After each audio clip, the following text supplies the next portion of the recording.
Pour ta révélation.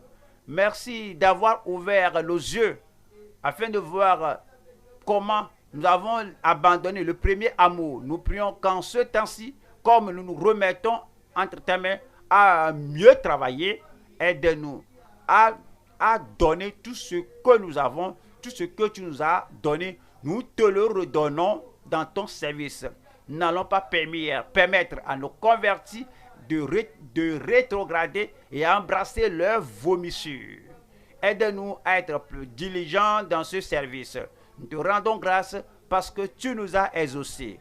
Au nom de Jésus, nous prions. Amen. Et que tout le monde dise, vous êtes tous les bienvenus à l'étude biblique de ce soir. Et nous entamons une nouvelle épître, un nouveau livre de la Bible, l'épître de Paul aux Galates. Je prie que comme le Seigneur lui-même nous atteint et nous instruit et nous donne la parole, que la parole nous renforce afin d'être le chrétien, l'homme, la femme, l'apôtre, l'ouvrier, le dirigeant, que nous devons être au nom de Jésus-Christ. Et je vous prie que comme vous venez ici, que vous ne preniez pas la parole comme familière, disant que je connais cela, je l'ai appris auparavant, je l'ai prêché moi-même auparavant. Je prie que la parole soit nouvelle dans le cœur de chacun de nous, dans la vie de chacun de nous, et nous allons vivre par la grâce de Dieu comme il veut que nous vivions au nom de Jésus-Christ. Et l'Église crie Amen. Père, nous te remercions ce jour, nous bénissons ton nom parce que tu nous as donné un grand privilège, une grande occasion à venir devant toi et écouter directement ta parole.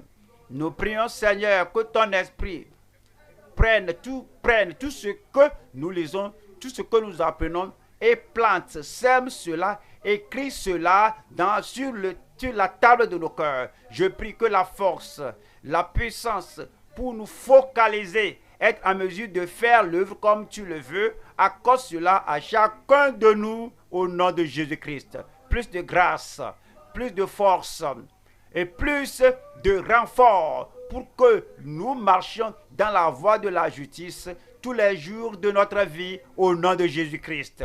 Confirme ta parole avec la bénédiction dans chaque vie. Au nom puissant de Jésus, nous prions. Amen.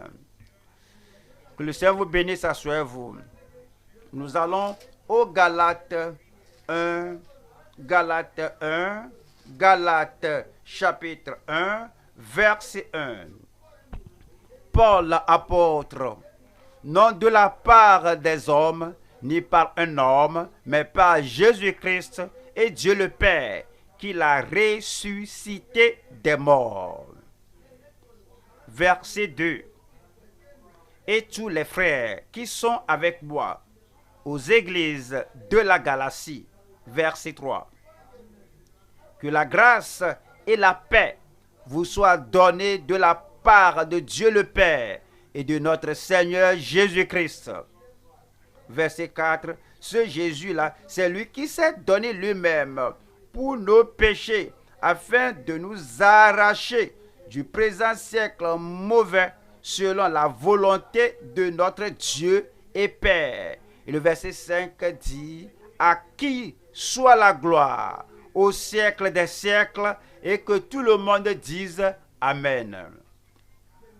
Comme nous voyons l'épître elle-même, et l'objectif d'écrire cette épître, et les gens à qui l'épître s'adresse, nous pouvons dire le pourquoi et l'objectif de cette épître. C'est pour préserver l'évangile du Seigneur Jésus-Christ. L'église des Galates quittait déjà la vérité de l'évangile. Il s'égarait du centre de l'évangile. Il s'éloignait déjà et se plongeait dans d'autres choses telles que le judaïsme et faisait entrer la circoncision de la chair au lieu de rester, de demeurer dans l'évangile de la grâce, l'évangile du salut, l'évangile qui nous fait sortir du péché pour nous faire passer par le Sauveur, pour nous faire entrer dans le royaume de Dieu. Donc l'apôtre Paul avait le souci que ces églises de Galatie et les églises d'aujourd'hui doivent revenir à l'évangile, à la bonne nouvelle, au message de la croix, et comme le message provient du calvaire. C'est pourquoi il a tout d'abord souligné son autorité. Il a tout d'abord accentué son appel. Parce que certains pourraient dire que qui es-tu au fait? Pourquoi tu nous dis ce que tu nous dis avec autorité? Donc, il doit dire Paul, apôtre, non de la part des hommes, ni par un homme. C'est-à-dire qu'il n'a pas été choisi par un homme, il n'a pas été ordonné par un homme, mais Dieu lui-même l'a appelé. Et donc, il a dit qu'il est un apôtre par le Seigneur Jésus-Christ, appelé, nommé, point et approuvé pour être un apôtre du Seigneur Jésus-Christ. Et c'est par Dieu qu'il a ressuscité des morts. Et il a continué cette introduction, la préservation de l'évangile de Christ.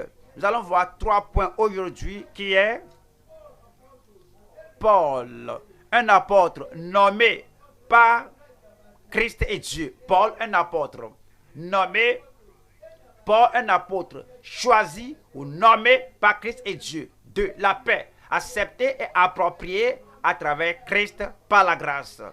La paix. Vous ne pouvez rien faire sans avoir la paix avec Dieu. Avant de pouvoir aller avant d'aller réconcilier les autres avec Dieu, vous-même, vous devez être réconcilié avec Dieu et avoir la paix dans le cœur. Vous ne pouvez pas aller dire aux autres comment avoir la paix dans le cœur, la paix dans leur famille, la paix dans la communauté, si vous-même, vous n'avez pas obtenu la paix de Dieu et la paix en vous, et la paix dans votre famille, et la paix dans la communauté.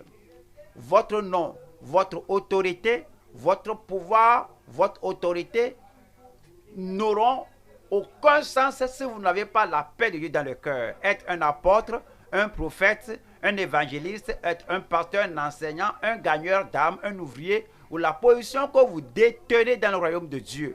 Si vous n'avez pas la paix de Dieu dans votre cœur, tout sera un rien. C'est pourquoi nous devons avoir cette paix acceptée et appropriée à travers Christ par la grâce. 3. C'est l'objectif de l'expiation. L'objectif de l'expiation, l'œuvre substitutive de Christ, l'objectif pour lequel Christ s'est donné. 3e point, l'objectif de l'expiation pour tous, l'expiation que Christ a faite, c'est pour tous, et donne cet objectif par Christ en Dieu. Alors, au premier point, c'est Paul, un apôtre, nommé par Christ et Dieu. Allons au Galates 1, verset 1. Paul apôtre, attendez. Vous devez devenir un membre du corps de Christ avant de devenir un ministre au corps de Christ. Vous devez recevoir l'appel à la repentance avant de recevoir l'appel à devenir serviteur de Dieu. Paul, apôtre, tout d'abord, il a reçu l'appel à la repentance. Lorsque vous vous repentez, vous vous détournez du péché, vous vous tournez vers le Rédempteur, vous tournez vers le Sauveur et la grâce, et l'expiation, et le sacrifice, et l'œuvre substitutive de Christ est validée pour vous, donc est valable pour vous. C'est après cela que vous pourrez être appelé à être serviteur de Dieu, un saint de Dieu, un apôtre de Dieu. Vous devez recevoir l'appel à la justice, vous vous repentez, et cela transforme votre vie. Alors vous êtes juste, Et c'est après cela, après que vous avez reçu l'appel à la repentance et à la justice, que vous pouvez maintenant recevoir l'appel à être un prédicateur de la parole de Dieu. Entre la repentance et la justice, il y a la restitution. Et l'apôtre Paul dit que chaque fois je mène la vie là, ayant une conscience sans reproche devant Dieu et devant l'homme.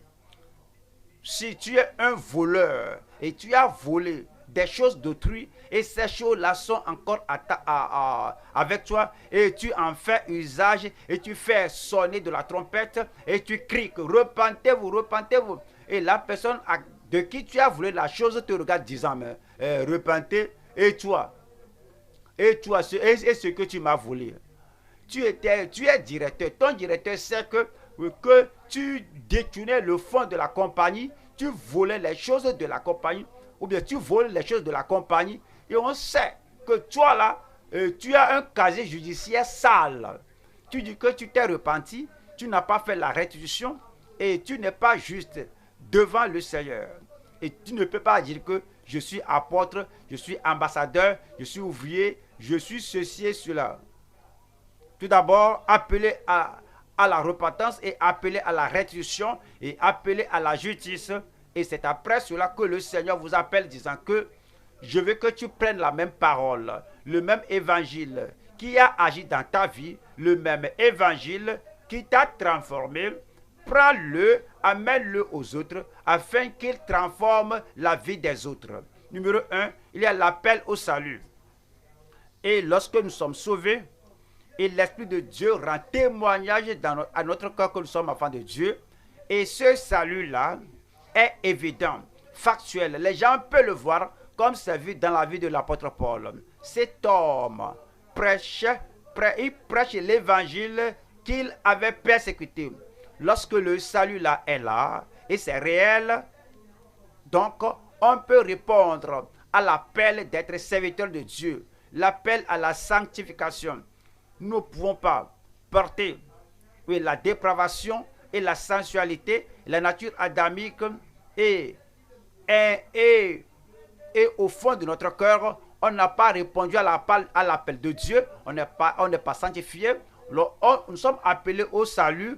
Il ne faut pas accentuer, je suis apôtre, je suis évangéliste, je suis pasteur enseignant, mais tout d'abord, il faut répondre à l'appel du salut, à l'appel à la restitution, à l'appel à la justice. Tu réponds à l'appel au salut, à la sanctification, et maintenant tu peux répondre à l'appel de Dieu pour être un prédicateur de la parole.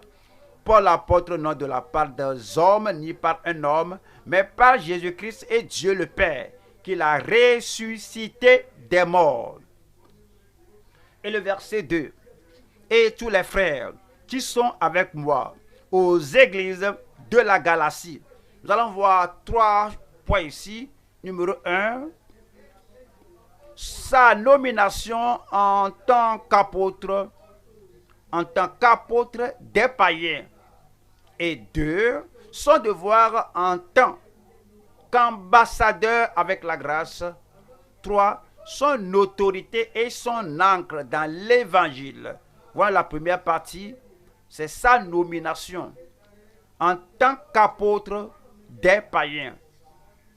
Il a déjà dit, Paul, apôtre, il y a des gens aujourd'hui qui impriment des cartes et sur la carte figure apôtre ou ambassadeur.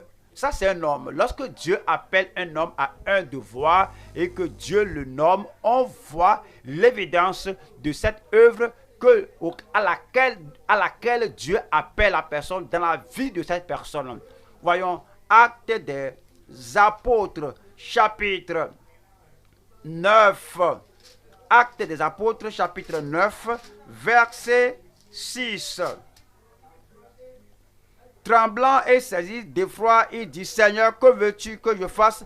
Il n'a pas sauté pour dire que Pierre le fait, Jean le fait. Je suis plus fort que de ma connaissance de l'Ancien Testament, je peux le faire moi aussi. Non, il a demandé au Seigneur. As-tu demandé au Seigneur ou seulement tu te plonges dans le ministère, tu sautes et tu commences à faire l'activité, tu te plonges dans la chose sensuellement, sans l'appel de Dieu. L'apôtre Paul, lorsqu'il a été seul, il a demandé, Seigneur, que veux-tu que je fasse? Et le Seigneur lui a dit, lève-toi, entre dans la ville et on te dira ce que tu dois faire. On te dira ce que tu dois faire. Il ne faut pas regarder toute la liste de ce qu'on peut faire, qu'il y a apôtre, il y a pasteur, il y a évangéliste, donc je choisis ceci. Non. Il dit que, mais on te dira ce que tu dois faire. Voilà le verset 15. Verset 15. Mais le Seigneur lui dit, va, car cet homme est un instrument que j'ai choisi. Et Dieu, Christ, parlait à Anania et au sujet de Paul, va le rencontrer, car il est un instrument que j'ai choisi pour porter mon nom devant les nations, devant les rois et devant les fils d'Israël. Un instrument que Dieu a choisi. Voyons Acte 26, Acte chapitre 26, verset 16. Mais lève-toi et tiens-toi sur tes pieds, car je te suis apparu. Il avait l'assurance. Le Seigneur lui a parlé et le Seigneur a envoyé une autre personne, un ministre de Dieu, pour lui parler. Alors il lui parlait disant que je te suis apparu pour t'établir. Chaque fois, il faut garder cela. Pourquoi Dieu m'a-t-il appelé? Quel objectif a-t-il pour moi? Qu'est-ce qui est bien écrit sur la table de mon cœur que voici le pourquoi je suis dans le royaume? Et dit que je te suis apparu pour t'établir ministre. C'est le Seigneur qui fait quelqu'un un ministre. C'est le Seigneur qui fait de toi un ministre, un évangéliste, un pasteur et un gagneur d'âmes. C'est le Seigneur qui fait de toi un enseignant pour t'établir ministre et témoin des choses que tu as vues. Si tu n'as pas vu le salut, tu ne peux pas rendre témoignage au salut. Si tu n'as pas vu la transformation de vie, tu ne peux pas parler de la transformation. Si tu n'as pas vu la puissance de Dieu touchant ta vie, transformant ta vie et faisant de toi un changement, une personne changée, tu ne peux pas rendre témoignage de ce que tu n'as pas vu. C'est l'appel. Lorsque l'appel est là, tu as un témoignage, on te dit, mais qu'est-ce que tu connais de ceci? Qu'est-ce que tu sais de ceci? Est-ce que tu l'as vu? Étais-tu là? Est-ce que tu l'as senti? Est-ce que tu as une connaissance personnelle de ceci? Si tu dis non, tu ne peux pas être un témoin. Mais si tu vas devenir un témoin, tu dois d'abord être un témoin oculaire. Donc Dieu a dit que, oui, je t'établis ministre et témoin des choses que tu as vues et celles pour lesquelles je t'apparaîtrai. Verset 17. Je t'ai choisi du milieu de ce peuple, du milieu des païens, vers qui je t'envoie. Les païens, vers qui je t'envoie. Verset 18. 18. Afin que tu leur ouvres les yeux. Arrivé là-bas, n'allez pas amuser les païens. Arrivé là-bas, n'allez pas raconter des histoires ou apprendre l'histoire des païens. Ils sont dans les ténèbres. Et tu vas là-bas pour un seul objectif. Voici l'objectif de la nomination, afin que tu leur ouvres les yeux, pour qu'ils passent des ténèbres à la lumière et de la puissance de Satan à Dieu. Paul, je t'ai choisi pour cet objectif. Tu vas là-bas, non pour apprendre comment ils adorent leur Dieu. Tu ne vas pas là-bas pour apprendre leurs esprits territoriaux. Tu ne vas pas là-bas au sujet de leurs méthodes et leur façon de religion. Tu ne vas pas là-bas pour apprendre leurs traditions. Mais tu dois aller là-bas parce qu'ils servent Satan. Tu vas les détourner de la puissance de Satan pour les tourner vers Dieu. Pour qu'ils reçoivent par la foi en moi le pardon des péchés. ton message en allant vers les gens vers qui je t'envoie, ce message doit se focaliser sur un point. Tu dois donner un verdict, oui, une invitation. À ce message aux païens, c'est pour se détourner de leurs idoles, pour se tourner vers le Dieu vivant et pour qu'ils reçoivent le pardon des péchés et l'héritage avec les sanctifiés. Et le verset 19 dit: en conséquence, roi Agrippa, je n'ai point résisté à la vision céleste. L'apôtre Paul maintenant a fait un inventaire. Vous devez chaque fois faire l'inventaire de votre vie. À la fin de chaque vie, qu'est-ce que j'ai fait aujourd'hui? Est-ce selon l'appel que le Seigneur m'a donné? À la fin de l'enseignement, à la fin de la prédication, est-ce que c'est selon l'appel que Dieu m'a donné? Est-ce que selon la vision, à la fin de l'année, à la fin du trimestre, à la fin, à la mi-année, tu vas te demander, est-ce que je cours par-ci, par-là, ou bien est-ce que je fais ce à quoi il m'a appelé à faire? Vous devez vous poser la question. Alors vous serez en mesure de dire comme Paul que je n'ai pas résisté à la vision céleste. Je prie que ceci soit inscrit dans notre cœur comme l'apôtre Paul, que nous restions dans l'appel que le Seigneur nous a fait au nom de Jésus-Christ. Et numéro 2 ici, c'est son devoir en tant qu'ambassadeur avec la grâce. Un ambassadeur avec la grâce. Il se connaissait être un ambassadeur. Éphésiens 6, 19. Éphésiens 6, 19. Priez pour moi afin qu'il me soit donné quand j'ouvre la bouche de faire connaître hardiment et librement le mystère de l'évangile. Oui, le devoir de faire connaître hardiment et librement le mystère, la richesse cachée, la connaissance cachée de l'évangile du Seigneur. Mais ces païens ne connaissent pas, ils ne connaissent rien du salut qui vient au travers de Christ, ils ne connaissent pas la sainteté qui vient par Christ, ils ne connaissent pas la sanctification qui passe par Christ, ils ne connaissent pas la transformation de vie qui vient par Christ, mais c'est un mystère, le mystère de l'évangile. L'évangile est venu maintenant ouvrir leurs yeux, les illuminer, les instruire et leur révéler la pensée de Dieu. Et à cause de cette révélation, ils sont en mesure de dire que voici ce que l'évangile a pourvu, je vais en avoir. Et lorsque vous allez parler aux autres, lorsque vous allez prêcher aux autres, évangéliser les autres, voici le devoir. Alors vous devez leur faire connaître la vérité cachée de l'évangile, le mystère de l'évangile. Et il dit que priez pour moi afin qu'il me soit donné quand j'ouvre la bouche de faire connaître hardiment et librement, que je parle avec confiance, pas en craignant que qu'est-ce que je vais dire. Ces gens sont de grands philosophes, ces gens sont des dignitaires grecs, qu'est-ce que je vais leur dire? Tu pries, une autre personne a prié pour toi, pour que tu ouvres ta bouche hardiment pour déclarer ce mystère, cette connaissance cachée de l'évangile. Verset 20.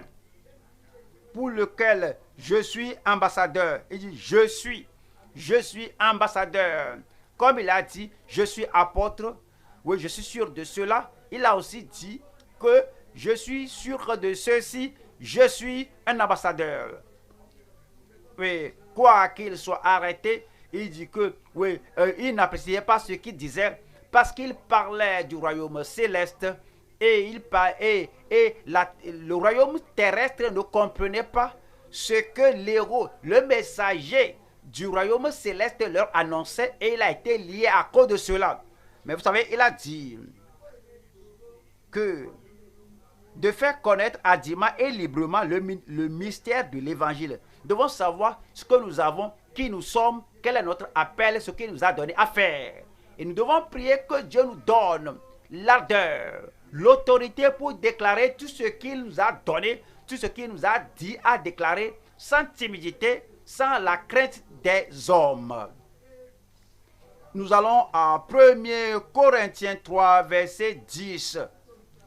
Le devoir en tant qu'ambassadeur avec la grâce.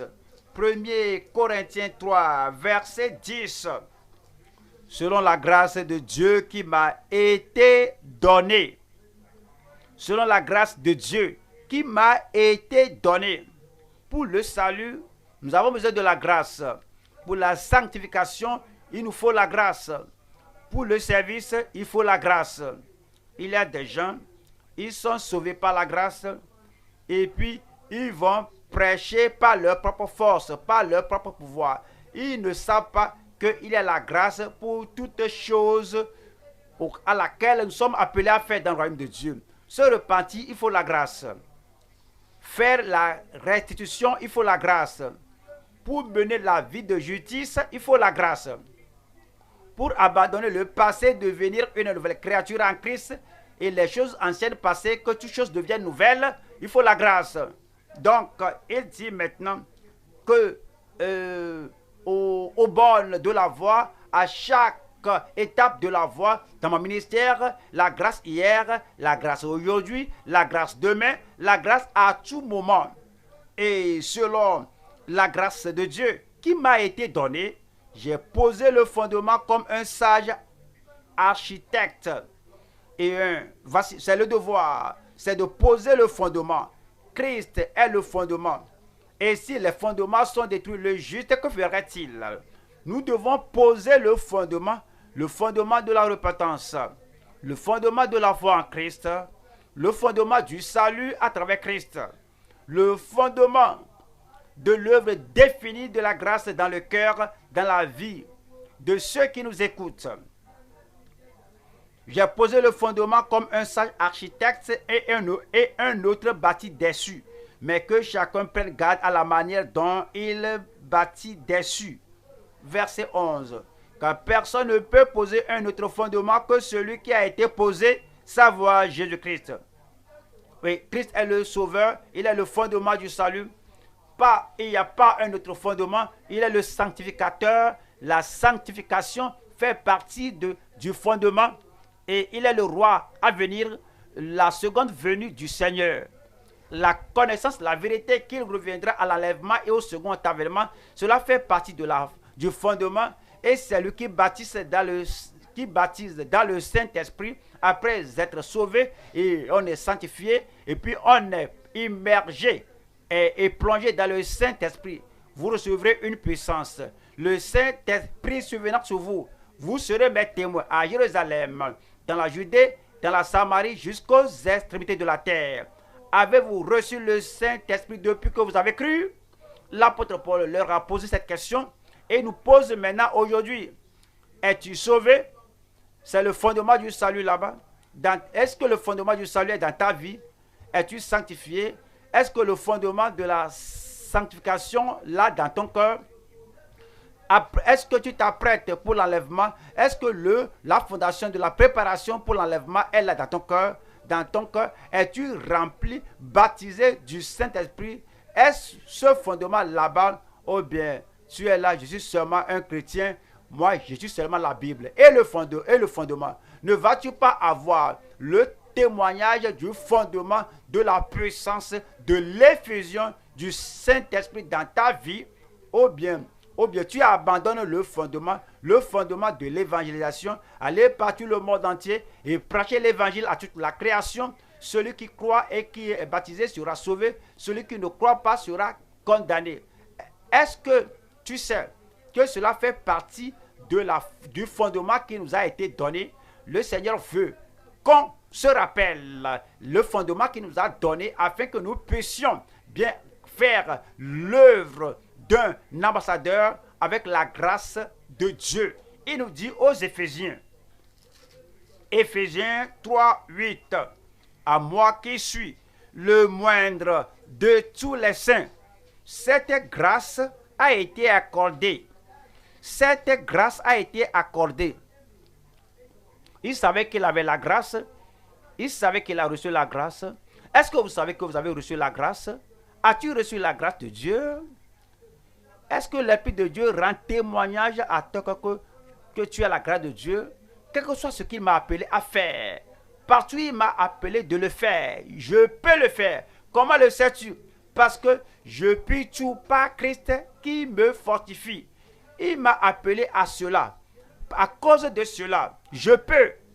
Vous devez comprendre que vous pouvez parce qu'il vous a donné cette grâce. Il m'a donné la grâce afin de prêcher parmi les païens, oui, le mystère incompréhensible de Christ. C'est le devoir. Je dois prêcher le mystère incompréhensible de Christ. Les choses qui n'est pas connues d'aucune autre manière jusqu'à ce que cela soit révélé à l'apôtre et la donné aux autres. Voilà une troisième partie ici. C'est son autorité et son ancre dans l'évangile. Son autorité et son ancre dans l'évangile. Il nous dit au Galates chapitre 1, 11. Je vous déclare, frère, que l'évangile qui a été annoncé par moi n'est pas de l'homme. Son autorité venait du ciel.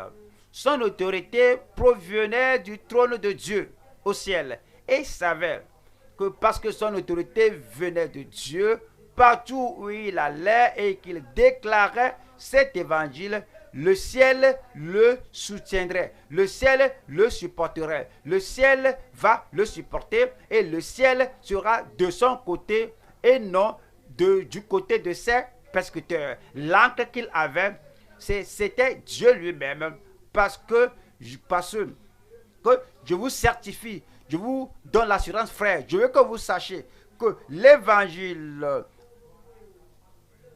que j'annonçais n'était pas de l'homme, car je ne l'ai ni reçu ni appris d'un homme, mais par une révélation de Jésus-Christ. C'est pourquoi Pierre, Jean ou tout autre apôtre ne pouvait pas argumenter avec lui parce que il a reçu l'évangile. Il a reçu la révélation du Seigneur qui est plus élevé que tout ange, plus élevé que tous les autres apôtres.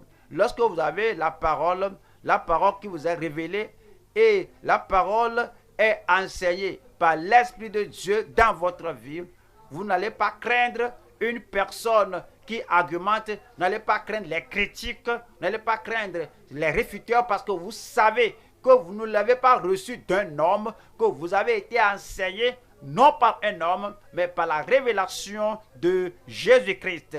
Allons au deuxième point maintenant. Deuxième point, la paix acceptée et appropriée à travers Christ par la grâce. On va au Galates chapitre 1 verset 3. Que la grâce et la paix vous soient données de la part de Dieu le Père et de notre Seigneur Jésus-Christ. Amen. Nous allons voir 3 points ici. La paix à travers la conversion à Christ. 2. La paix avec la conformité à Christ. 3. La paix sans la corruption dans le caractère. Numéro 1. La paix à travers la conversion à Christ. Comment avons-nous la paix? Un pécheur n'a pas la paix. Le pécheur endurci n'a pas la paix. Les pécheurs communs n'ont pas la paix. Le pécheur habituel n'a pas la paix. Celui-là qui est un chrétien nominal, celui qui vient à l'église mais qui n'a pas reçu le salut et il n'a pas reçu la grâce d'être une nouvelle créature en Christ, il n'a pas la paix. Celui qui sait qu'il est voleur, il est un larron, un voleur, et il garde les choses qu'il a volées. Quand il voit ces choses-là, il n'a pas la paix. Celui-là qui sait que Dieu exige le passé et qu'il doit amender ce qui va mal dans sa vie, ce qu'il avait fait, il n'est pas allé prier, il n'a pas reçu la grâce pour amender sa vie. Toutes les fois qu'il se rappelle, il n'a pas la paix. Si nous allons avoir la paix, il faut la paix à travers la conversion à Christ. Romains 3, 17. Romains 3, 17. Ils ne connaissent pas le chemin de la paix. Ils ne connaissent pas le chemin de la paix. Qui sont ces gens-là? Voyons maintenant à partir du verset 10. 10. Selon qu'il est écrit, il n'y a point de juste, pas même un seul. Ce sont ceux qui ne connaissent pas la voie de la paix. Le verset 11 dit, nul n'est intelligent, nul ne cherche Dieu. Tous ces gens ne connaissaient pas la voie de la paix. Et puis il nous dit que tous sont égarés, tous sont pervertis.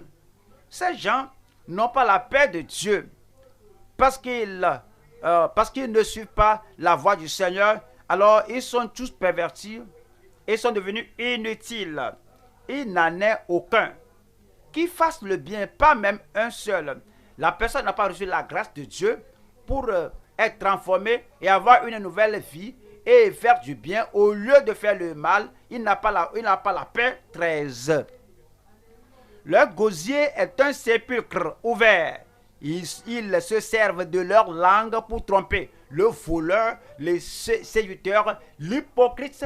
Ces gens n'ont pas la paix. Ils n'ont pas la grâce de Dieu qui apporte la paix dans le cœur. Ils ont sous leurs lèvres un venin d'aspic. 14. Leur bouche est pleine de malédiction et d'amertume.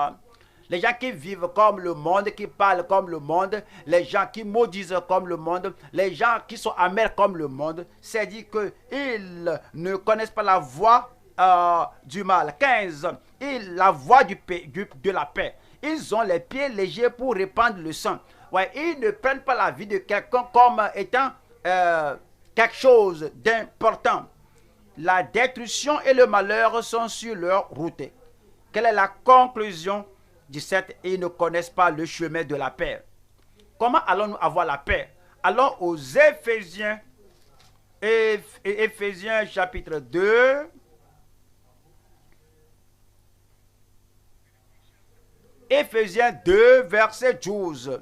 Souvenez-vous que vous étiez avant la conversion.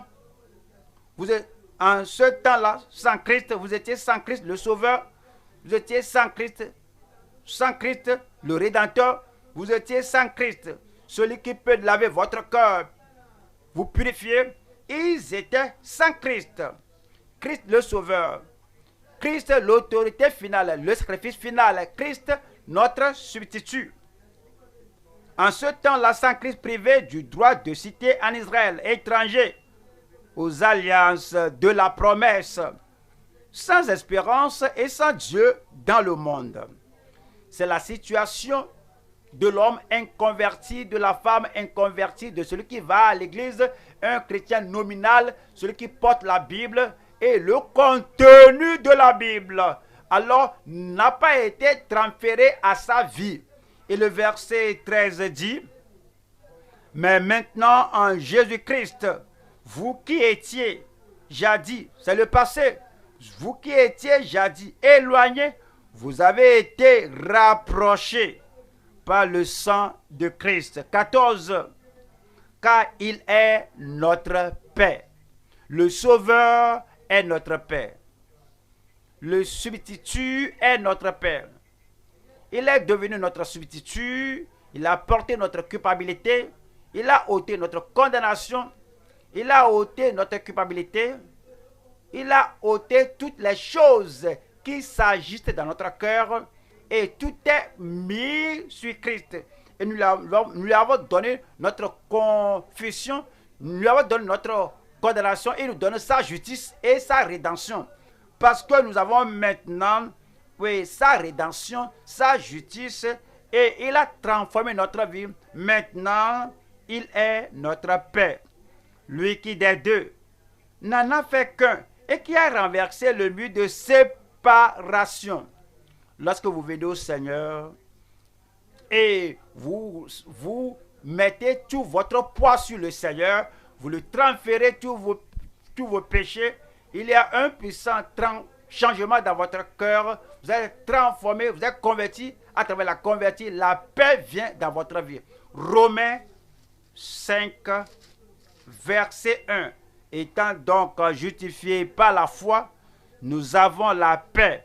Étant donc justifiés par la foi, nos péchés jugent Christ, nos péchés sont sur Christ il n'y a plus maintenant de culpabilité, nous sommes justifiés à cause de Christ. Le Seigneur dit, à cause de Christ qui a porté tes péchés, oui, je t'enlève tous tes péchés, je te donne la justice, je te donne le pouvoir d'aller et de ne plus pécher, le pouvoir pour une nouvelle vie, le pouvoir pour une nouvelle disposition, le pouvoir de mener une vie de justice, de vie. Étant donc justifiés par la foi, nous avons la paix avec Dieu par notre Seigneur Jésus-Christ. Verset 2. À qui nous devons d'avoir eu par la foi accès à cette grâce dans laquelle nous demeurons fermes et nous nous glorifions dans l'espérance de la gloire de Dieu. Voyons Actes des Apôtres, chapitre 10, verset 36. Il a envoyé la parole aux fils d'Israël en leur annonçant la paix par Jésus-Christ, qui est le Seigneur de tous, en leur annonçant la paix, en proclamant la paix, en transférant la paix à notre cœur. Par Jésus-Christ, avez-vous reçu cette paix?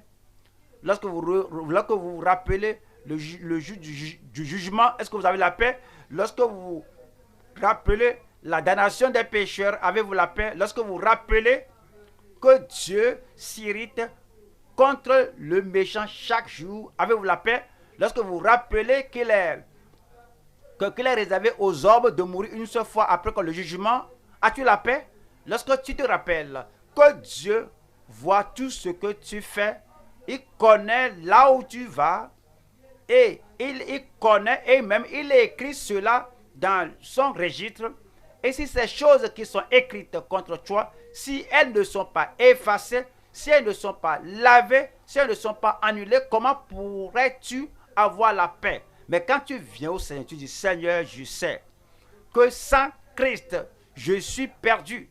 Sans Christ, sans cette substitution, il n'y a pas moyen pour moi de me tenir au jour du jugement et je serai à jamais perdu. Mais je viens à Christ et je prie Christ, je le supplie, que son expiation à la croix du Calvaire soit pour moi et la paix entre en moi. Lorsque vous pensez à la mort, il n'y a pas de crainte. Et lorsque vous pensez au jugement du grand trône blanc, il n'y a pas de peur. Parce que, à cause de ce que la parole que Dieu a envoyée aux enfants d'Israël, il a envoyé à Corneille aux païens en annonçant la paix par Jésus-Christ, qui est le Seigneur de tous. Voyons, deuxième partie ici, c'est la paix avec la conformité à Christ. La paix avec la conformité à Christ. Ou la paix en conformité à Christ. On va aux Philippiens, chapitre 4. Philippiens 4. Philippiens 4, verset 7. Et la paix de Dieu, qui surpasse toute intelligence, et la paix de Dieu, qui surpasse toute intelligence, gardera vos cœurs et vos pensées en Jésus-Christ. Vous allez venir connaître le Seigneur et la paix de Dieu est maintenant dans votre cœur. Mais cette paix ne te permet pas de retourner aux choses d'antan, aux choses de l'ancienne vie.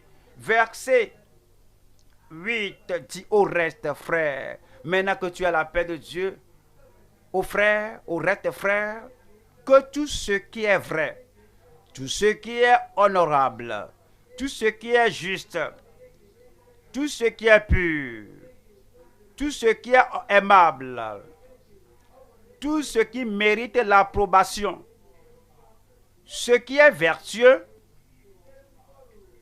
et digne de louange, soit l'objet de vos pensées. Maintenant que vous avez la paix avec Dieu, et la paix avec vous-même, et la paix avec votre prochain, voici les choses qui font votre réflexion. La paix de Dieu apporte un changement puissant dans votre vie et vous amène en conformité à Christ. Alors vous pensez maintenant aux choses honorables, aux choses honnêtes. La déshonnêteté n'est plus dans votre vie. Les choses mauvaises, la cruauté ne fait plus partie de votre vie. S'il y a l'injustice là-bas, tu n'es pas encore sauvé, la paix de Dieu ne sera pas là. La paix de Dieu et la pollution du monde ne vont pas cohabiter dans le même cœur à la fois. Si la paix de Dieu va demeurer là-bas, l'injustice doit céder. La cruauté doit fuir là-bas. L'attitude et les actions humaines doivent quitter. Il dit, mais que tout ce qui est pur, l'impureté ne doit pas être là lorsque tu es réellement sauvé avec la paix de Dieu dans ton cœur. Et tout ce qui est aimable, tout ce qui mérite l'approbation, tout ce qui est vertueux, il ne doit pas avoir de vice, mais la vertu. Et digne de louange, soit l'objet de vos pensées. Verset 9. Ce que vous avez appris, reçu et entendu de moi, et ce que vous avez vu en moi, pratiquez-le. Que c'est un grand prédicateur, un dirigeant, un apôtre, un serviteur de Dieu, un ministre de Dieu. Vous savez, il était si sûr qu'il avait la paix de Dieu, il a la pureté qui provient de Dieu, il a la puissance de Dieu, il a une vie sans reproche, sans tache, sans ride et sans le caractère de l'ancienne vie. Il a une vie ouverte, une vie transparente. Il ne fait rien dans le secret que les membres de l'Église ne vont pas savoir. Il ne faisait rien dans le secret en appelant Timothée. Timothée, tu as le privilège d'aller avec moi parce que je te prends comme fils. Maintenant, tu dois contrôler ta bouche. C'est pas tout ce que tu vois, tu vois de moi, que tu vas aller raconter, dire aux gens. Hein. Il faut tout faire, que tu saches comment contrôler ta bouche. Ça, ce n'est pas un bon dirigeant.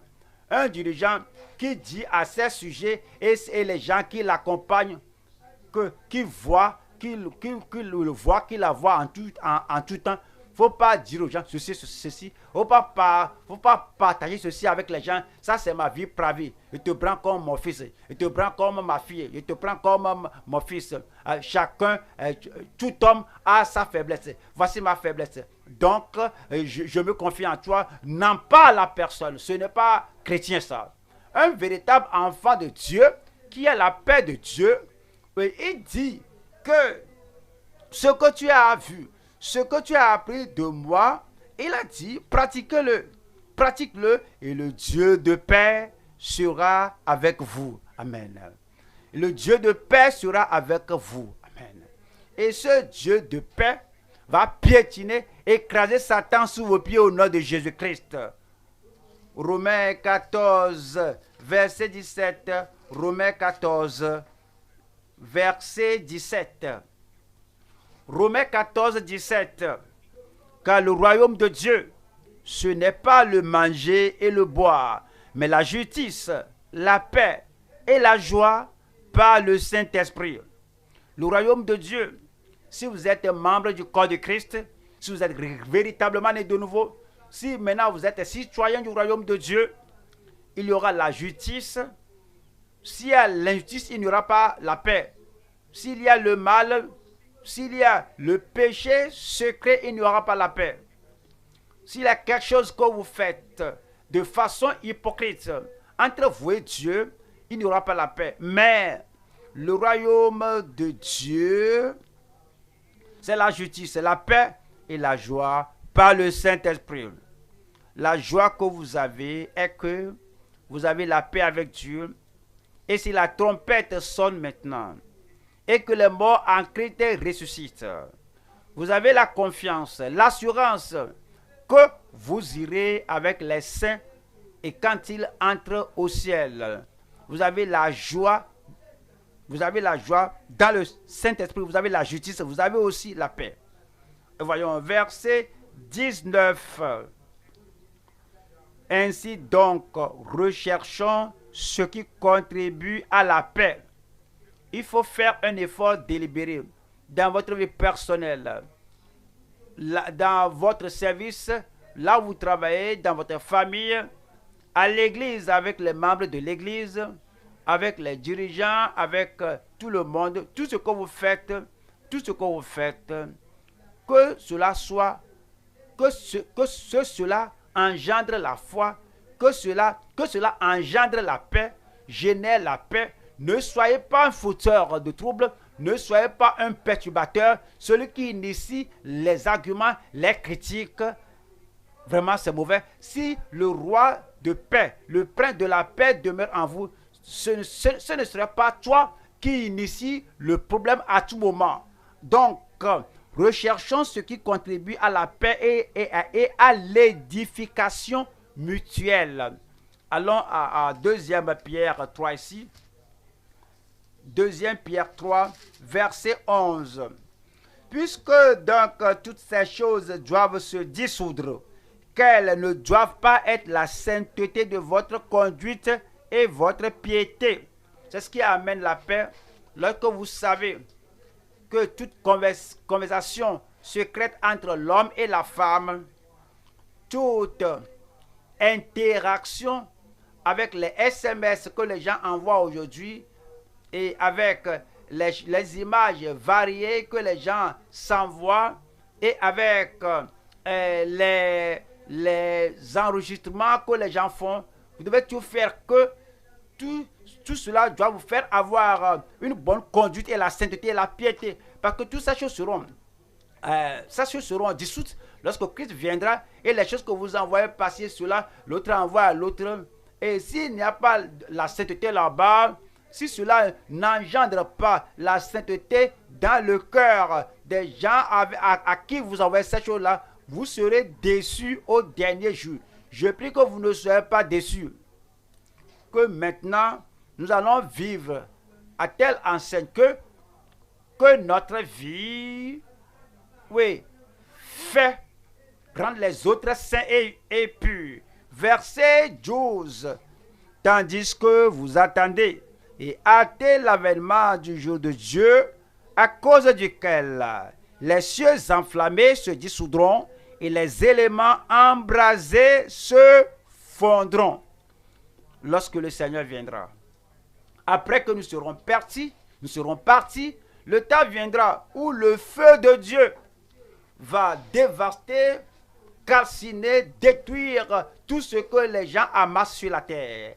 Les choses pour lesquelles il donne sa vie. Je dois bâtir ceci, je dois créer ceci, je dois avoir ceci ensemble, je dois cultiver ceci. Toutes choses vont se mettre en flamme.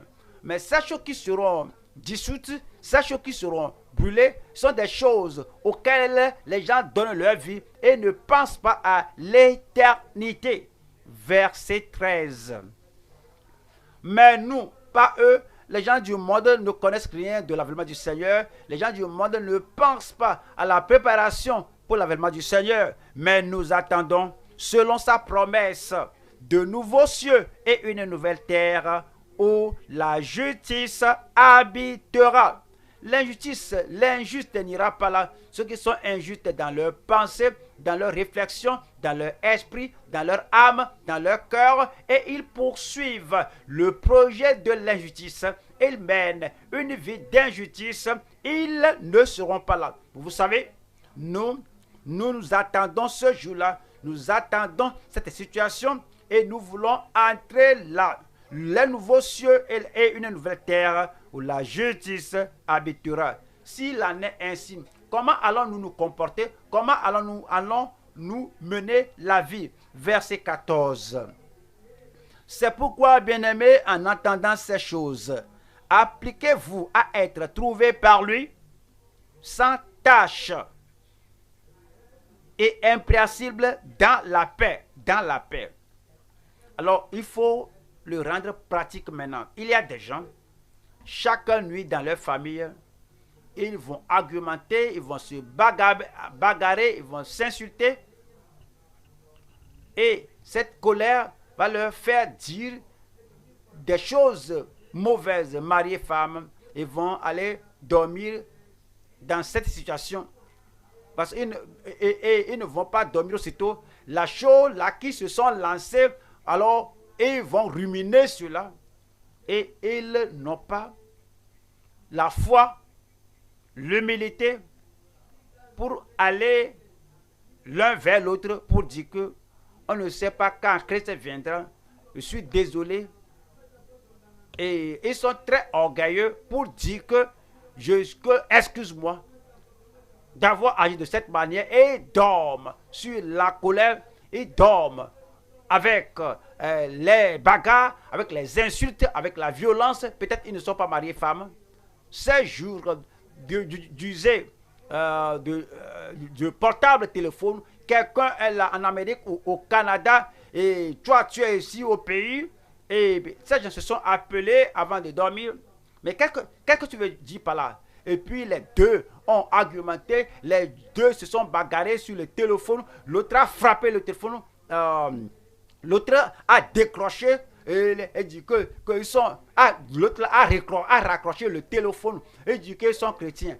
Les gens que le ciel ne reconnaît pas. Et ils sont allés dormir comme ça. Et si le Seigneur vient la nuit là, avec cette colère emmagasinée là-bas, avec la violence ancrée là-bas, avec les paroles injurieuses là-bas, toutes ces choses de dépecer l'autre. Et si Christ vient la nuit là, ouais, et les gens qui ne savent pas que Christ peut venir à tout, les gens qui savent que Christ peut venir à tout moment, et ils sont prudents et ils ne veulent même pas aller s'engager dans cette chose-là. Tout ce qui va initier la bagarre, ils vont dire que oui, prends ça, comme Abraham a dit à Lot, prends ce que tu veux, après on ne va pas au ciel avec ça. Mais les gens qui ne comprennent pas ceci, ce sont les gens là qui vont se battre pour le sable, pour le ciment. Mais c'est dit ici que, mais c'est pourquoi, bien-aimés, en entendant ces choses, appliquez-vous à être trouvés par lui sans tache et irrépréhensible dans la paix. Puisse le Seigneur nous aider. Le Seigneur m'aidera. Il aidera chacun de nous au nom de Jésus-Christ. Voyons la troisième partie ici. La paix empreinte. La paix sans la corruption dans le caractère. La paix sans la corruption dans le cœur. La paix sans la corruption dans le caractère. Les chrétiens n'ont pas la paix par la compromission. Christ, notre Seigneur, exemple parfait, n'a pas essayé d'avoir la paix avec les pharisiens en changeant la vérité. Pourquoi vous me persécutez? Pourquoi vous prenez des pierres pour me lapider? Parce que toi là, tu dis que tu es fils de Dieu. Tu te fais égal à Dieu. Ah bon, c'est pourquoi vous voulez me lapider? C'est pourquoi vous n'êtes pas en paix avec moi? D'accord, je vais être en paix avec vous. Donc je suis désolé d'avoir dit cela. Je ne dirai plus cela. Jamais. On ne demande pas pardon pour la vérité, pour les doctrines de la Bible. On ne dit pas que parce que je veux être en paix avec le pécheur, donc je vais lui acheter sa cigarette. Parce que je veux être en paix avec l'ivrogne, je vais lui acheter son alcool. Parce que je veux être en paix avec l'adultère, je vais aller lui appeler la prostituée parce que je suis son ouvrier, son employé. C'est ce qu'il voudrait que je fasse. Si je ne fais pas ça, il n'y aura pas la paix. Pour être en paix avec l'adultère et aller appeler l'homme pour lui, pour qu'il y ait la paix. Non, ça ce n'est pas chrétien. Ce n'est pas chrétien. On ne cherche pas à garder la paix au détriment de notre paix, au détriment de notre âme, au détriment de notre vie. La paix sans la corruption dans le caractère. La paix sans corruption dans le caractère. Hébreux 14. Recherchez la paix avec tous et la sanctification, Si tu ne peux pas joindre la sainteté avec la paix, cela n'a pas besoin, cela ne vaut pas la peine. Quelqu'un qui se bat avec vous parce que vous tenez sur la saine doctrine de la parole de Dieu, la personne te dit que si tu ne changes pas, si tu ne cesses pas de dire ce que tu dis là, il n'y aura pas de paix. À qu'il en soit ainsi, nous devons avoir la sainteté avec la paix que nous avons. Rechercher la paix avec tous et la sanctification sans laquelle personne ne verra le Seigneur. Voyons 1 Thessaloniciens 5. 1 Thessaloniciens 5, 13. Ayez pour eux beaucoup d'affection à cause de leur œuvre. Soyez en paix entre vous. Soyez en paix entre vous. Verset 23. Verset 23. Que le Dieu de paix vous sanctifie lui-même tout entier. Soyez en paix entre vous. Mais cette paix ne doit pas annuler la sanctification. Cette paix ne doit pas annuler la parole de Dieu de notre vie. Vous savez, tous les gens dans la Bible, c'est des hommes et des femmes de paix. Daniel n'a pas essayé de garder la paix avec ses jurisconsultes qui lui ont dit de cesser de prier Dieu pendant 30 ans, pendant 30 jours. Si tu ne cesses pas de prier, il n'y aura pas la paix. Donc nous allons te rapporter au roi et puis ceci va t'arriver. Oui, cela doit être ainsi. Et Daniel a continué à prier. Sadrach, Meshach et Abednego, j'ai appris que moi le roi, et j'ai dit à tout le monde que s'ils entendent le son des trompettes du Psalterion, que tout le monde doit se prosterner et adorer. Alors je veux la paix dans mon royaume, je veux la paix dans sur mon territoire. D'accord, je suis prêt d'oublier le passé. Il y aura la paix si vous vous prosternez pour adorer. On ne fait pas cela. On ne dit pas que parce que je veux la paix à tout prix, donc je dois me corrompre. Et dit, mais si tu ne fais pas cela, je ne serai pas en paix avec toi, mais je vais te jeter dans le feu, dans la fournaise ardente. Ô roi Nebuchadnezzar, nous n'avons pas besoin de te répondre là-dessus. S'il est ainsi, l'Éternel, le Dieu des armées que nous servons, nous délivrera de ta main.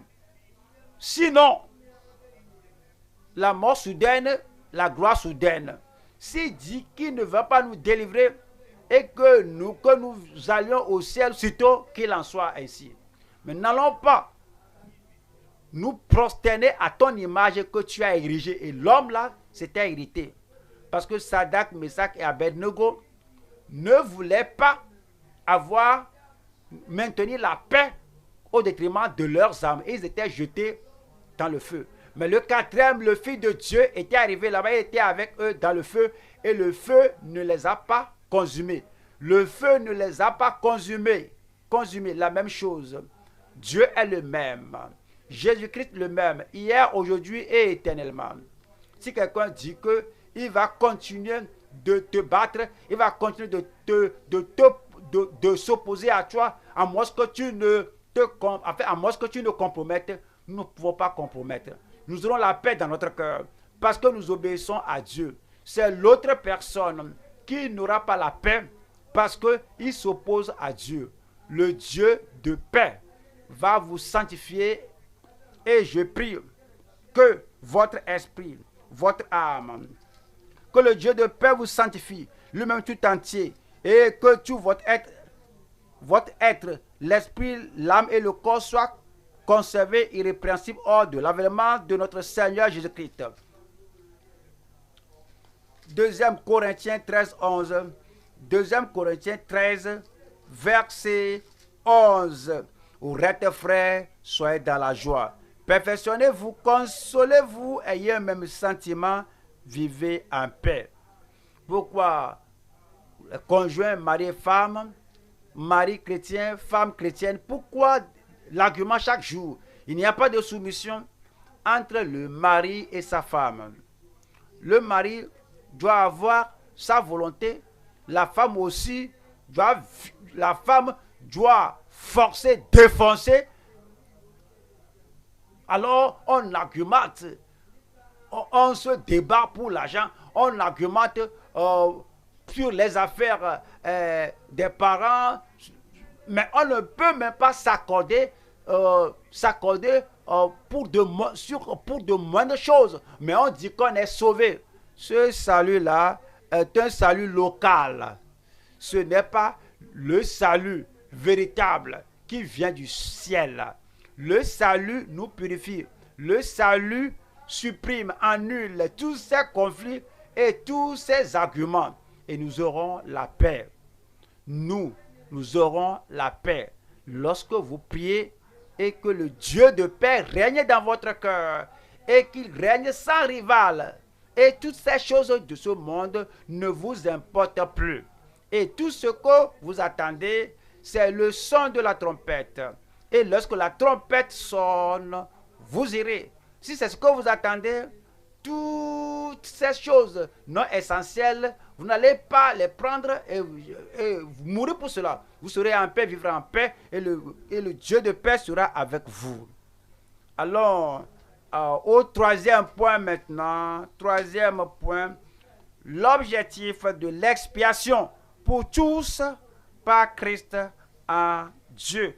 Allons au Galates chapitre 1 verset 4. Qui s'est donné, c'est Christ, qui s'est donné lui-même pour nos péchés, afin de nous arracher du présent siècle mauvais, selon la volonté de Dieu et Père. Verset 5. À qui soit la gloire au siècle des siècles. Amen. Nous allons voir trois choses ici. Numéro 1 ici, sa mort pour notre délivrance du présent siècle mauvais. C'est pourquoi Christ était mort. Numéro 2, le danger et la damnation du siècle mauvais perverti. Numéro 3, notre délivrance et notre domination sur le monde pollué et captivant. Numéro 1, c'est la mort de Christ. Sa mort pour notre délivrance du présent siècle mauvais. Galates 1, verset 4. Qui s'est donné lui-même pour nos péchés. Christ s'est donné lui-même. Il s'est donné non pour nous faire demeurer dans le péché. Il s'est donné afin de nous arracher, afin de nous faire ôter, nous faire sortir du péché, de la fosse, de la prison, du précipice du péché. Il n'est pas venu nous sauver et nous laisser dans le péché. Quel que soit le péché que vous commettiez avant de naître de nouveau, comme Christ est venu vous sauver, il est venu vous prendre hors de ces péchés. Il s'est donné lui-même pour nos péchés, afin de nous arracher du présent siècle mauvais, selon la volonté de notre Dieu Père. Voyons Tite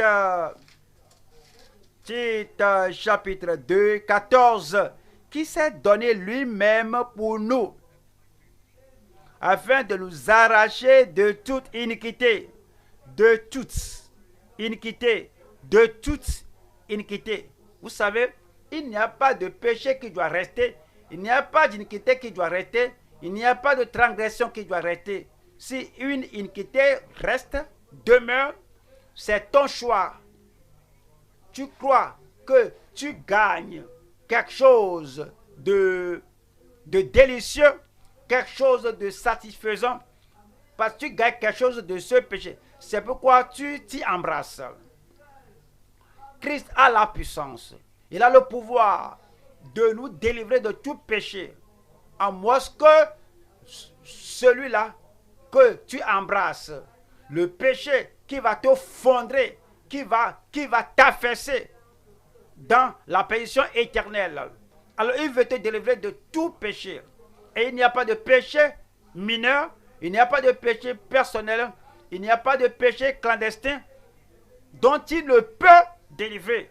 Il s'est donné lui-même pour nous, afin de nous racheter de toute iniquité et de se faire un peuple qui lui appartienne, purifié par lui et zélé pour les bonnes œuvres. 1 Jean 3. 1 Jean 3, 4.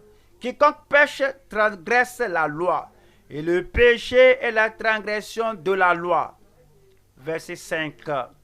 Or, vous le savez, Jésus a paru pour ôter les péchés. Il a paru pour ôter les péchés, nos péchés. Et il n'y a point en lui de péché. Voilà le verset 8. Celui qui pêche est du diable. Comment le comprenez-vous? Celui qui pêche se soumet à l'auteur du péché qui est le diable. Celui qui commet le péché ouvre la porte et il fissure le mur pour que Satan y entre et être son contrôleur. Celui qui commet le péché est sous le contrôle et sous la domination de Satan. C'est comme Adam et Ève ont fait, c'est ce qu'ils ont fait. Délibérément, ils ont commis le péché et ils se sont vendus, livrés au diable, que le diable soit leur Seigneur, leur Dieu, leur contrôleur. Celui qui pêche est du diable, car le diable pêche dès le commencement. Le Fils de Dieu apparut afin de détruire les œuvres du diable. Verset 9. Quiconque est né de Dieu ne pratique pas le péché, parce que la semence de Dieu demeure en lui, et il ne peut pécher, parce qu'il est né de Dieu. Allons à la deuxième partie ici. Le danger et la damnation du siècle mauvais, perverti. Ce monde perverti, ce monde pervers, mauvais, ce monde perverti est sous la domination, sous le contrôle de Satan.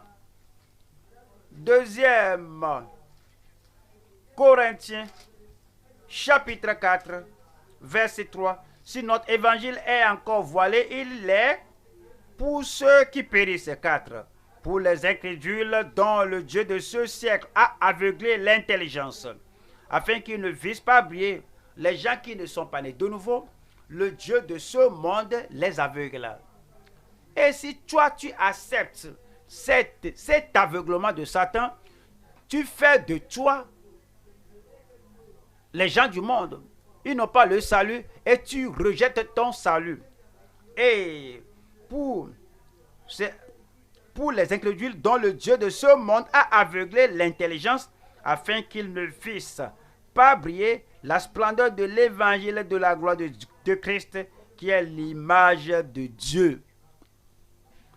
Voyons Jacques 4, 4.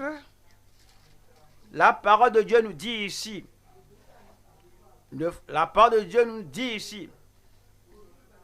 adultère que vous êtes naturellement, adultère ou adultéresse. Un adultère dans le sens naturel, ce sont les gens, les hommes. Un adultère, c'est un homme qui s'en va commettre l'immoralité avec la femme d'autrui. Alors, une adultère ou une adultéresse, c'est la femme qui s'en va, qui quitte son foyer et s'en va se salir avec un autre homme. Adultère que vous êtes, ne savez-vous pas que l'amour du monde est inimitié contre Dieu? Dans le sens spirituel, les gens qui quittent la voie de la justice et quittent la voie de la sainteté pour se faire amis du monde, alors ils embrassent les pratiques du monde, ils embrassent la politique du monde, la corruption du monde, la perversion du monde, et tous ces gens-là qui deviennent adultères devant le monde. Et il s'est dit que quiconque, celui donc qui veut être ami du monde sera ennemi de Dieu. Donc les gens les gens se mettent sous la condamnation alors que Christ s'est livré pour les sauver du mal du monde. Jean chapitre 8, verset 44. Les enfants d'Israël croyaient qu'ils étaient enfants de Dieu, enfants d'Abraham, mais leur style de vie n'allait pas avec leur profession et Jésus leur disait que vous avez pour père le diable. Le diable contrôle vos actes, il contrôle vos doctrines, il contrôle vos styles de vie, il contrôle vos traditions et vous soumettez au diable. Vous avez pour père le diable et vous voulez accomplir les désirs, les pratiques de votre père, la politique, la perdition, la perversion de votre père. Il a été meurtrier dès le commencement et il ne se tient pas dans la vérité parce qu'il n'y a pas de vérité en lui. Lorsqu'il profère le mensonge, il parle de son propre fond car il est menteur. Si tu es menteur, un menteur habituel, si tu es menteur, un menteur plaisantin, si tu es un menteur délibéré, si tu es un menteur qui aime mentir, alors il faut deviner celui qui initie cela dans votre cœur, dans ta vie. Ce ne peut jamais être Dieu. Ce ne peut jamais être Christ. Ce ne peut jamais être le Saint-Esprit, l'Esprit de vérité. Si tu es un menteur commun, un menteur occasionnel, alors il faut imaginer celui qui contrôle votre vie. C'est dit qu'il a été meurtri dès le commencement et il ne se tient pas dans la vérité. Et parce qu'il n'y a pas de vérité en lui, et lorsqu'il profère le mensonge, il parle de son propre fond, car il est menteur et le père de mensonge. Matthieu 23,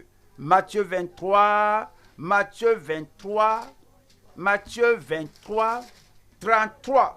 Matthieu 23, 33. Serpent, race de vipères, comment échapperez-vous au châtiment de la géhenne? Seule la repentance, la justice, la restitution, la foi à Christ, et puis on échappera. Vous allez échapper au nom de Jésus-Christ. Numéro 3 ici.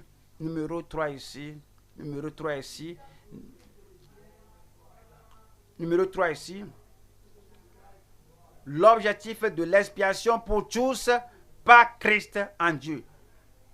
Galates 1, verset 4. Qui s'est donné lui-même pour nos péchés.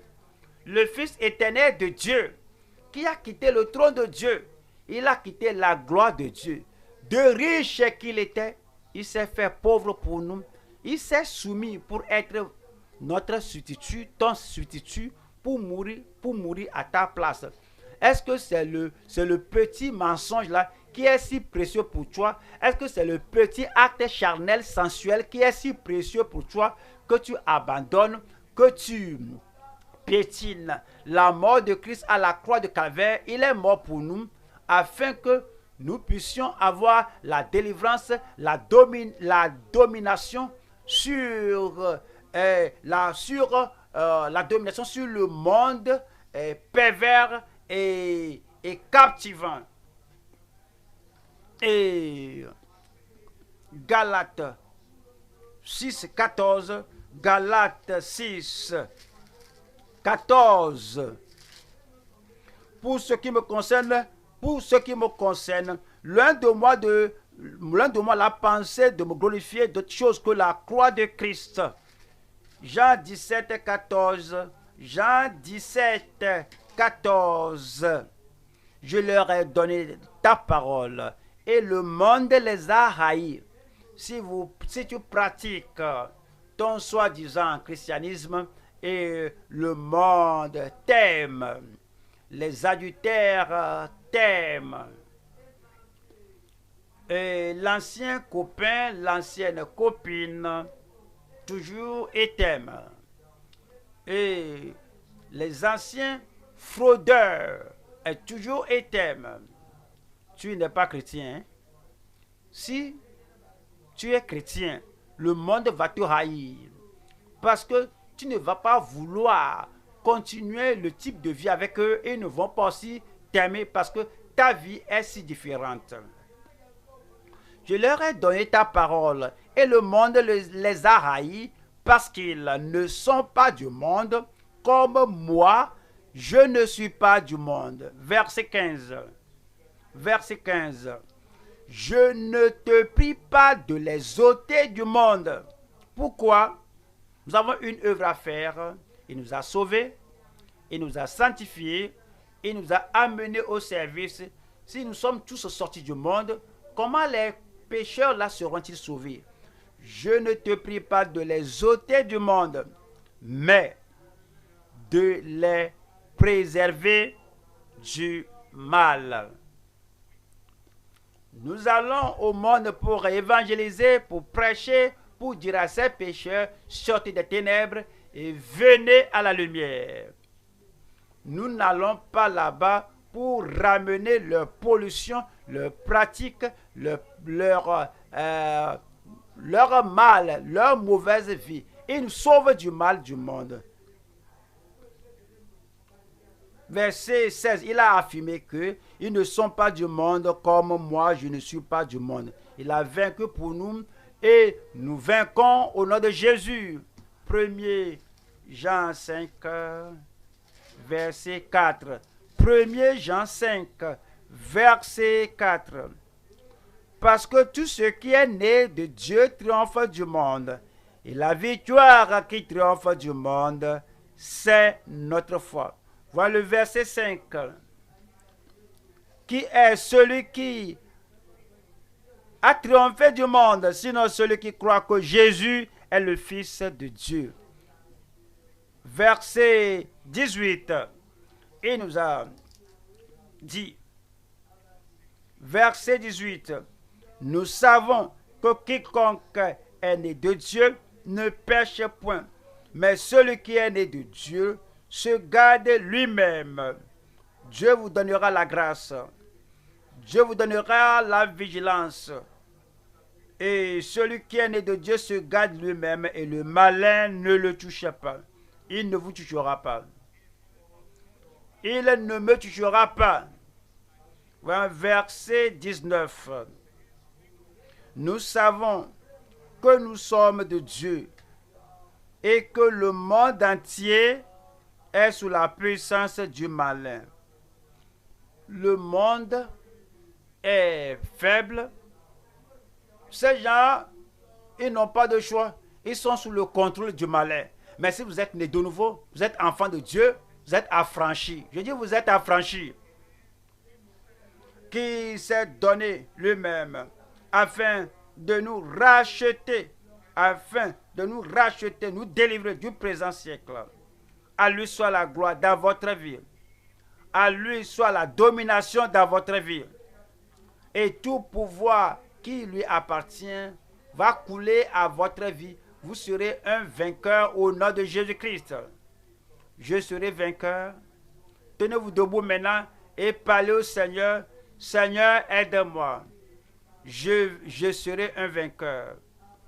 Le Seigneur a amené la préservation de l'évangile à nous tous aujourd'hui, que l'évangile dans sa pureté, dans son entièreté, que l'évangile vienne dans votre vie et que l'évangile préserve votre vie et que la grâce de Dieu, la grâce abondante de Dieu, que cela agisse dans votre vie et vous affranchisse entièrement.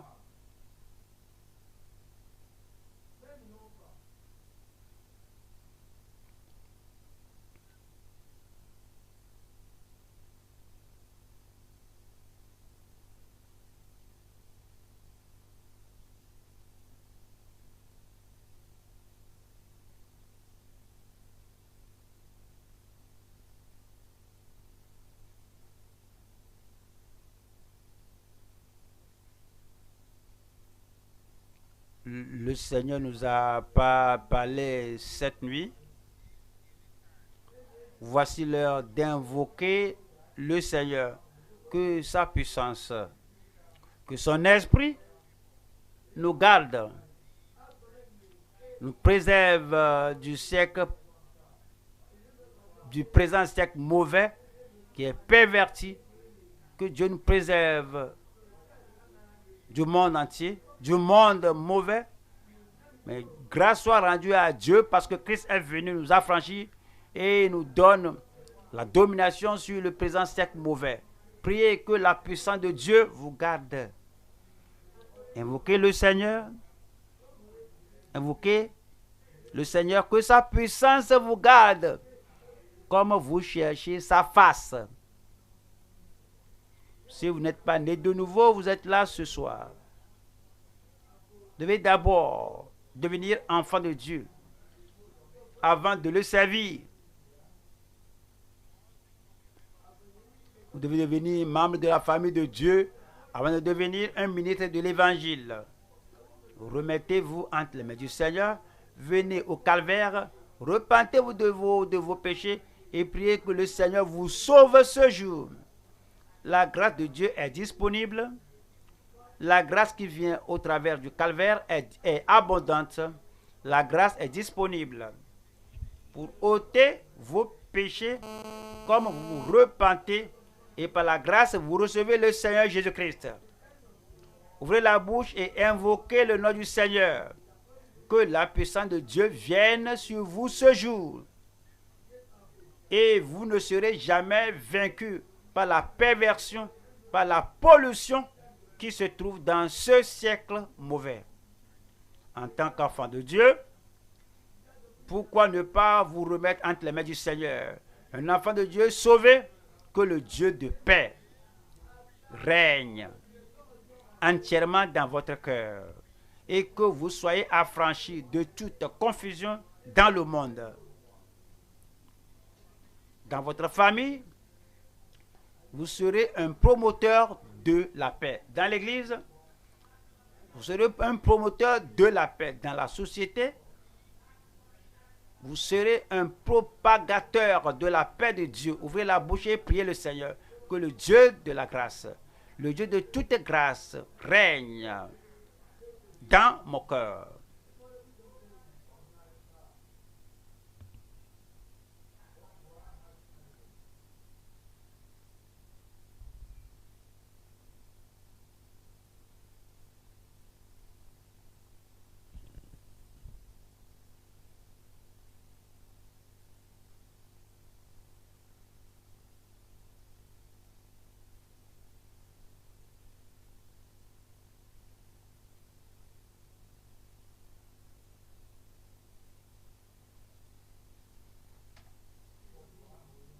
Priez le Seigneur.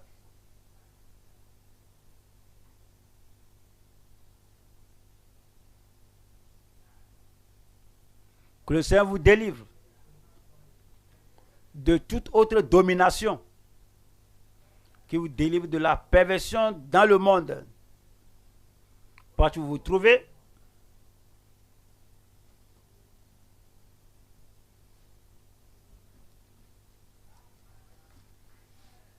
la perversion, la pollution du monde, que cela n'est pas de domination sur vous. Invoquez le Seigneur. Priez le Seigneur.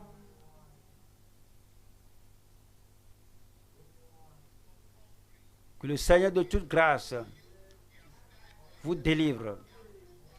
Déjà, le Seigneur est mort pour vous et il est là pour vous délivrer de toute pollution, de toute perversion du monde. Invoquez le nom du Seigneur.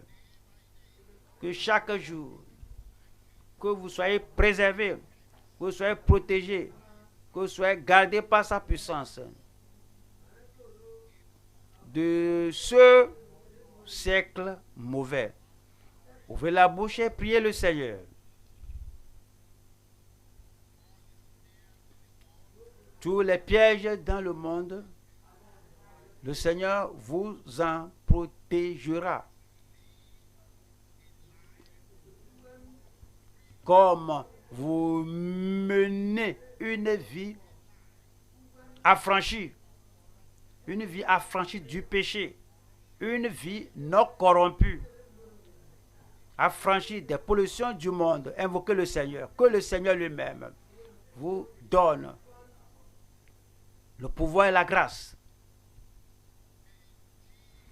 Au nom de Jésus, nous prions. Père Céleste, nous te remercions ce soir. Merci pour la parole de grâce que tu nous as envoyée. Dieu du ciel, tu nous as fait savoir que tu nous as appelés à être tes enfants afin que nous te servions, pour que nous soyons ministres de l'évangile et amener la parole de grâce aux autres.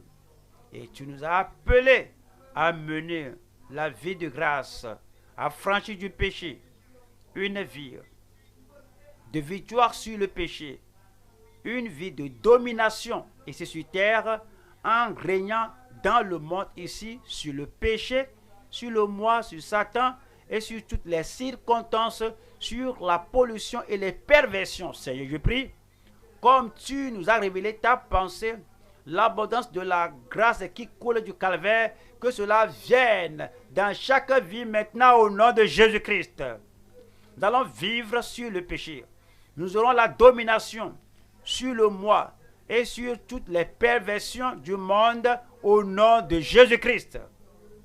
Père Céleste, nous prions que notre caractère, que notre conduite soit saint, soit pur, que nous vivions, que nous soyons des gens de paix. Nous vivions en paix, la paix en nous, la paix avec les hommes, la paix avec les autres, la paix dans notre famille, la paix dans l'église, la paix partout au nom de Jésus-Christ.